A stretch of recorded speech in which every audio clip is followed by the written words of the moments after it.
ইংরেজি সাহিত্যে পুরুষত্ব এর যদি আমরা একটা গবেষণা সমর্থিত বিশ্লেষণ করার চেষ্টা করি, তাহলে দেখতে পাব ইংরেজি সাহিত্যে পুরুষ বা ম্যাসকুলিনিটি কখনো শক্তির প্রতীক, কখনো সংকটের কেন্দ্র, কখনো সমাজের তৈরি যে চাপ নানা রূপে উঠে এসছে।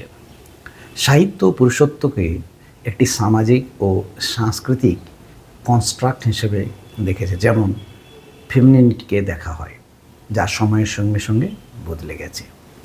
সায়েন্স অফ ম্যাসকুলিনিটি গ্রন্থে বলা হয়েছে পুরুষত্ব কোনো বিমূর্ত অর্থাৎ অ্যাবস্ট্রাক্ট কোনো কনসেপ্ট নয়, বরং এটি একটি টেক্সচুয়াল এবং সাংস্কৃতিক ঘটনা, এ কালচারাল কনস্ট্রাক্ট, যা 1700 সালের মাঝখান থেকে আধুনিক সাহিত্য পর্যন্ত নানা রূপে প্রকাশ পেয়েছে।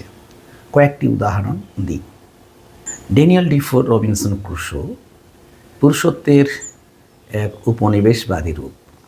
গবেষণায় দেখা যায় রবিনসন ক্রুসোতে পুরুষত্বকে উপস্থাপনা করা হয়েছে নিয়ন্ত্রণ বা বেঁচে থাকা, উপনিবেশ স্থাপনের ক্ষমতা হিসাবে। Strange longing and হরার in Robinson Crusoe এই অধ্যায়ে দেখা হয়েছে যে ক্রুসোর পুরুষত্ব গড়ে ওঠে প্রকৃতি এবং ফ্রাইডের উপর কর্তৃত্বের মাধ্যমে। এখানে মূল ধারণা পুরুষ হচ্ছে শাসক, পুরুষ যুক্তিবাদী শক্তিশালী, পুরুষ সভ্যতার বাহক।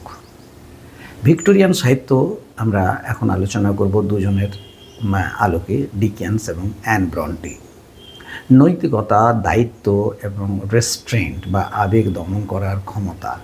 ভিক্টোরিয়ান যুগে পুরুষত্ব মানে ছিল নৈতিকতা, ভিক্টোরিয়ান যুগে পুরুষত্ব মানে ছিল পরিবার রক্ষা, আবেগ দমন এবং সামাজিক সম্মান। সায়েন্স অফ ম্যাসকুলিনিটি এর গবেষণায় দেখা গেছে অ্যান ব্রন্টা এলিসের লেখায় পুরুষ চরিত্রগুলো প্রায়ই নৈতিক সংকট, দায়িত্ববোধ, সামাজিক প্রত্যাশার চাপের পরে আটকে গিয়েছে।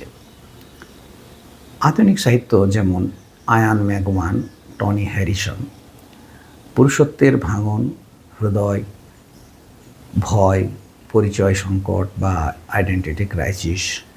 20 শতকের সাহিত্য পুরুষত্বকে আর শক্তির প্রতীক হিসাবে দেখেনি, বরং ভয়, ভঙ্গুরতা, মানসিক চাপ, যুদ্ধোত্তর trauma, the traumatic experience in post world war, এসব পুরুষ পরিচয়ের অংশ হিসেবে দেখানো হয়েছে।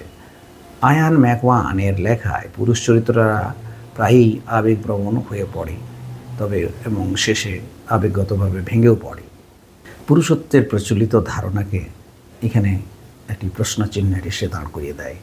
সমকালীন গবেষণা masculinity as fiction, Peter F Murphy fictions of masculinity গ্রন্থে বলেছেন যে পুরুষত্ব একটি ঐতিহাসিক, একটি অস্থির নির্মাণ, হিস্টোরিক্যাল এবং যার হিস্টোরিক্যাল কনস্ট্রাক্ট, যা সাহিত্যে বারবার নতুনভাবে তৈরি হয়েছে। এখানে দেখানো হয়েছে পুরুষত্বের ভেতরে লুকানো ক্ষমতার রাজনীতি, যৌনতা এবং আইডেন্টিটি ক্রাইসিস, পুরুষের চরিত্রের ভেতরে অস্থিরতা।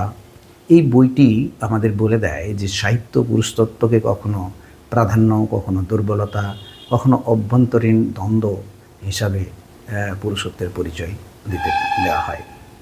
20 শতকে পুরুষের বর্ণনা যেমন কনরাড, লরেন্স, ফাউলস, বেন নাইটসের রাইটিং ম্যাসকুলিনিটিসে বলা হয়েছে পুরুষ চরিত্রের বর্ণনা প্রায়ই ক্ষমতা, যৌনতা, নৈতিকতা এবং সময়ের সঙ্গে পরিচয়ের সঙ্গে পরিবর্তনকে কেন্দ্র করে গড়ে ওঠে।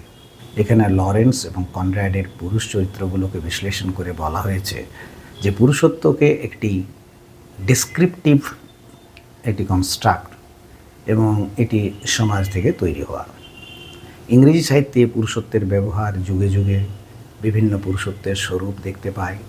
তার আমরা কিছু গবেষণা সমর্থিত ব্যাখ্যা দেওয়ার চেষ্টা করলাম। আশা করি আপনাদের ভালো লেগেছে। যারা ইংরেজি সাহিত্য ভালো লাগে এবং ইংরেজি সাহিত্যকে নতুন আঙ্গিকে দেখতে চান, তারা আমার চ্যানেলটিকে অবশ্যই ফলো করবেন।